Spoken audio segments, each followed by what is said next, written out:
Heritage Auctions is proud to have been chosen to sell the collection of the late Donald P. Dow of Fort Worth. Don was a dedicated and energetic collector whose main focus was Abraham Lincoln and the Civil War, as reflected in manuscripts, photographs, and related ephemera. Starting off with Donald Dow's favorite item in his collection, an Abraham Lincoln highly important autograph quotation signed. On July 26th, Lincoln replied to a letter written by Baltimore attorney Reverdy Johnson, who voiced apprehension over possible arming of slaves and emancipation.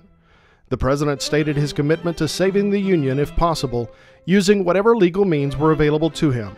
This fragment of the letter, containing most of the last sentence and signature, sums up Lincoln's position on the task before him.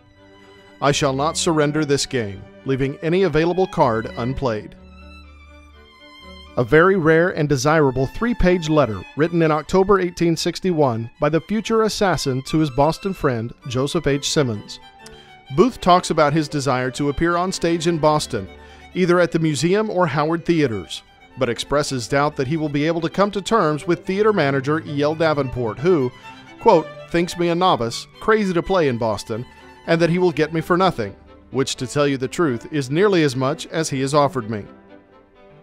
In this unusual case, Union prisoner John N. Flynn, held at Libby Prison in Richmond, was on the verge of execution in retaliation for the execution by General Burnside of 2 Confederate agents for recruiting within the lines.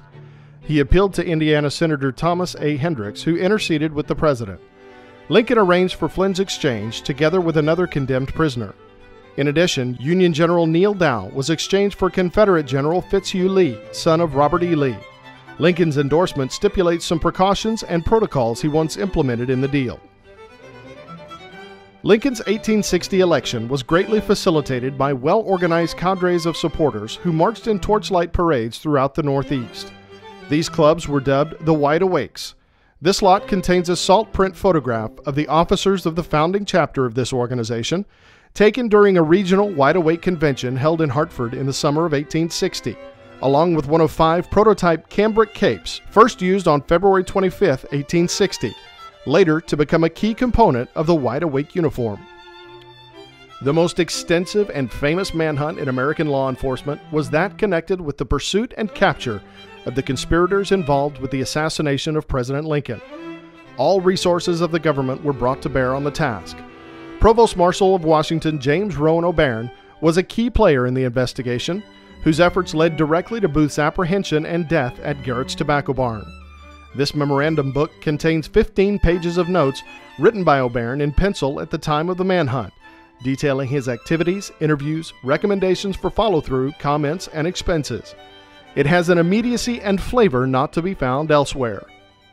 Meek Clerk W. Martin Jones had no idea of the events he would witness when he decided to go to Ford's Theater on the evening of April 14, 1865, in the hopes of seeing President Lincoln and General Ulysses S. Grant. Seated in the front seat in the first section from the private box, fitted up for the presidential company, he was well positioned to observe the drama as it played out.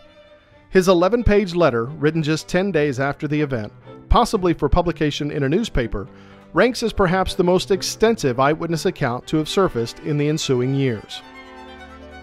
On the morning of April 15th, shortly after President Lincoln's death, the resources of the military were brought to bear on the search for the men who conspired to bring about the downfall and total collapse of the federal government. This document requests a detail of 1 commissioned officer and 10 enlisted men to monitor the trains going to and coming from Baltimore, and to search every car in the train and arrest, if found, J. Wilkes Booth and other parties whom you may deem it for the interest of the service to apprehend. Bidding is now open with the live auction on January 24th in Dallas. For more information and to see the full catalog, log on to ha.com/6128. Thank you and good luck.